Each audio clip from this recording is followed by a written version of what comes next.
This is MTG After Dark, where we talk about MTG news.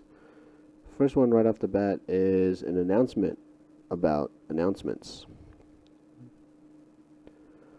So this is for June 9th, 2017. Yesterday we talked about how Mark Rosewater talked about on his blog talk that next week would be the big announcement day. And now we're finding out from Wizards of the Coast that announcement day is actually going to be announcement week. So starting this Monday, Mark Rosewater will discuss a slate of changes for sets moving forward, and we won't want to miss this. So how redemptions work, I'm guessing for like MTGO, might be a topic for Monday, but more importantly, they're probably going to talk about how like standard's going to get fixed. So Monday's going to be that. On Tuesday, they're going to be focusing on making announcements for Magic digital products. And they're also going to be doing a banned and restricted announcement on that day as well, even though that was originally scheduled for the 14th. And then, so I'm guessing that's, they're moving it up a day.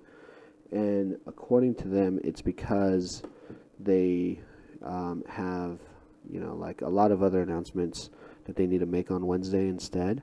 So I don't think a ban is coming, but a lot of people are kind of worried about what's going to happen to EtherWorks Marvel. So Tuesday will be the day to kind of check out for that as well.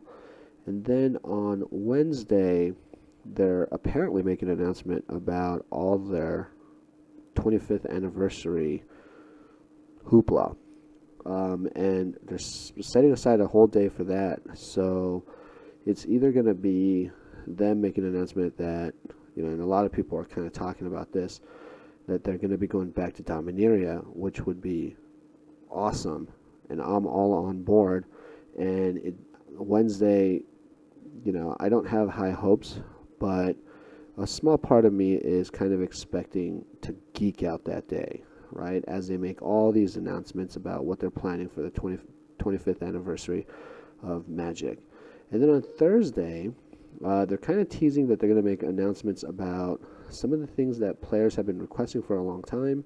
So that's going to be on Thursday. And then on Friday, they're going to be talking about the Hours of Devastation, which is basically the next set.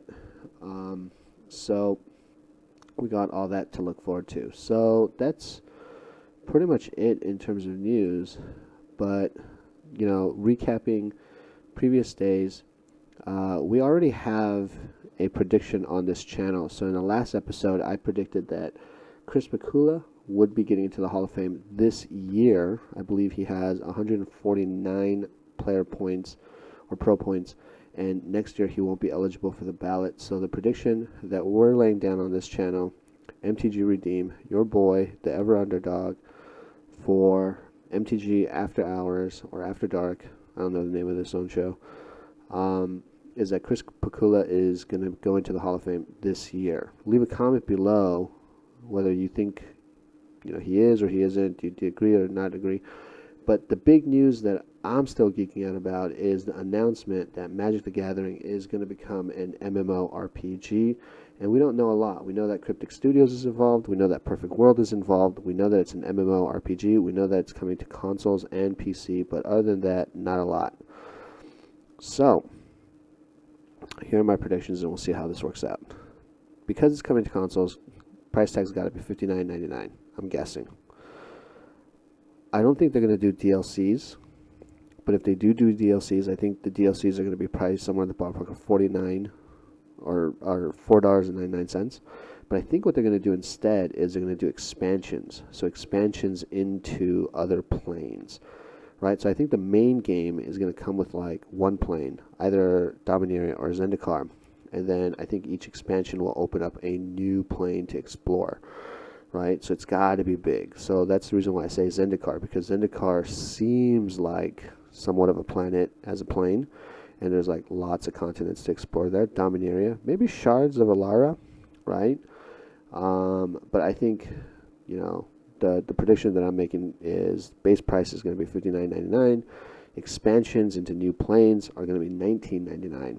And I think we're not going to be playing the Gatewatch characters. I think we're going to be playing just generic planeswalkers, right? And like you'll be a blue mage or a white mage, and it'll be something along the lines of that. I'm very excited about this, mainly because Blizzard has kind of encroached upon Wizards of the Coast realm with their game Hearthstone.